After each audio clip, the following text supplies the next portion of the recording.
नमस्कार दोस्त हो. सस्नेह परिवारामध्ये आपलं हार्दिक स्वागत. मंडळी, आज सादर करीत असलेल्या कथेचं शीर्षक आहे सॉरी. लेखक श्रीयुत दिलीप कसगावकर, अभिवाचन सचिन दातार. ऐकूया. सॉरी. आई, अगं तू एकदा सॉरी म्हण ना. बाबांची एकमेव इच्छा आहे ती. बाबांची सध्याची परिस्थिती पाहता ते फार दिवसाचे नाही आहेत सोबती. निदान त्यांच्या समाधानासाठी तरी म्हण तू त्यांना सॉरी एकदा. राज म्हणाला. अरे बेटा, मी सॉरी म्हणावं असं कधीच काही केलेलं नाही ना, तसं कधी वागले. पण आता म्हणतोयस तर नक्की म्हणेन मी. थोडा थोडा वेळ दे मला. सावित्रीबाई शांतपणे म्हणाल्या. राज. सदानंद आणि सावित्रीबाई यांचा एकुलता एक मुलगा, नेहा त्यांची सून. नोकरीनिमित्त दोघेही बेंगळूरला असतात. सदानंदांची तब्येत काही दिवसांपूर्वी अचानकच खालावली, म्हणून दोघेही रजा काढून पुण्याला आले होते. सदानंद अतिशय हुशार, कर्तबगार आणि समंजस. सावित्रीबाई सुंदर होत्या, मात्र स्वभावाने जरा गर्विष्ठ आणि हट्टी. छोट्या छोट्या कारणावरून सदानंदांशी वाद घालणे आणि शेवटी त्यांच्याकडूनच सॉरी म्हणून घेण्यातच त्यांना समाधान मिळायचं. मी सॉरी का बरं म्हणायचं? बरं म्हणावं की नाही अशाच संभ्रमात सावित्रीबाईंना त्या दिवशी झोप काही येईना. लग्नानंतरचा 40 वर्षाचा संसार त्यांच्या डोळ्यांसमोरून तरळू लागला.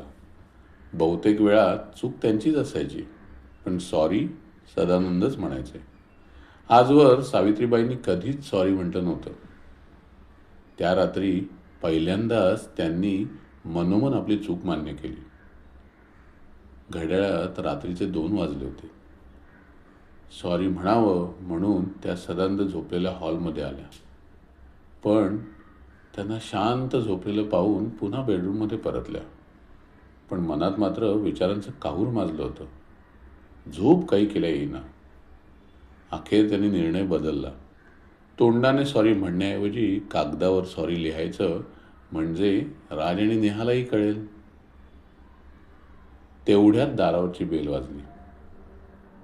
साधारण 5-5:30 वाजले असतील सकाळचे. एवढ्या लवकर कोण आलं असेल? त्यांना आठवलं. काल नेहा म्हणत होती की तिचा भाऊ वरद येणार आहे. राज आणि नेहा ते दोघेही जागेच होते. त्यांच्या बोलण्याचा आता अस्पष्ट आवाज येत होता.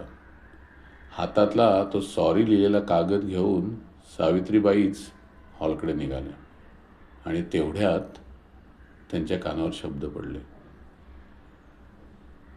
I am sorry.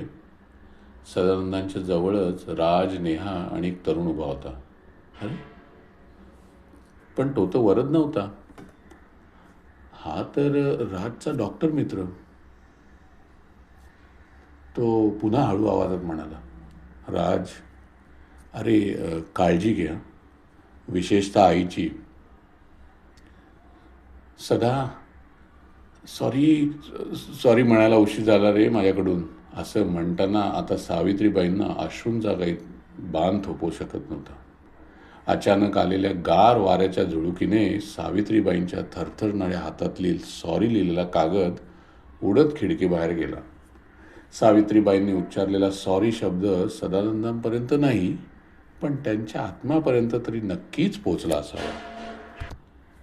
असो तर मंडळी, कशी वाटली छोटीशी कथा?